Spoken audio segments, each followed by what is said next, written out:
এই পৃথিবীতে আমাদের সবচেয়ে আপনজন হলো মা বাবা। তাদের চেয়ে আপনজন আর কেউ নেই।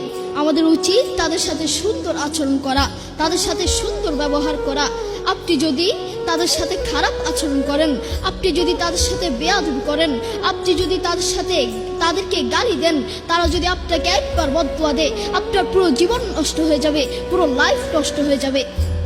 সূরা বনী ইসরাঈলের 23 নম্বর আয়াতে আল্লাহ সুবহানাহু ওয়া তাআলা বলেন, ফালা তাকুল্লাহুমা উফফি ওয়া লা তানহারহুমা। Allah said in the Quran, say not to them uff and do not repel them. তোমরা তোমাদের মা বাবার সাথে উফ কথাটিও বলো না এবং তাদের সাথে খারাপ আচরণ করো না। বন্ধু তোমাকে বলছি যুবক ভাইরা মনোযোগ দিয়ে শুনবেন। আপনার মাকে যখন পাশের বাড়ি থেকে কোনো খাবার দেওয়া হয়, সেই মা আপনাকে ছাড়া খায় না। সেই মা বলে, এই খাবারটুকু যদি আমি খেয়ে ফেলি, এই খাবারটুকু যদি আমার পেটে চলে যায়, আমার আদরের সন্তানটা কি খাবে? আমার কলিজার টুকরো সন্তানটা কি খাবে? আপনার মা সারাদিন আপনাকে নিয়ে ভাবে। দুঃখের সাথে বলতে হয়, সেই মাকেই আপনি আপন মনে করেন না, সেই বাবাকেই আপনি আপন মনে করেন না। আপনি আপনার বন্ধুকে আপন মনে করেন, আপনি আপনার প্রতিবেশীকে আপন মনে করেন, আপনি আপনার শ্বশুর শাশুড়িকে আপন মনে করেন।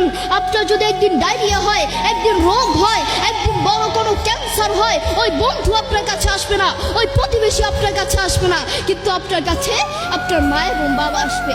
করোনা হওয়ার পরে প্রমাণ করে দিয়েছে কে আপন আর কে পর।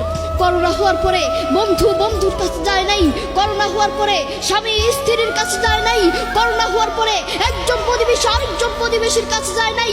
কিন্তু এখন ইতিহাস আছে, করোনা হওয়ার পরে বাবা তার ছেলেকে কাঁধে নিয়ে হাসপাতালে গিয়েছে, করোনা হওয়ার পরে ক্যান্সার হওয়ার পরে মা তার ছেলেকে কোলে করে হাসপাতালে নিয়েছে, ঠিক কিনা? এখন ইতিহাস সাক্ষী আছে। আপনার মা আপনার বড়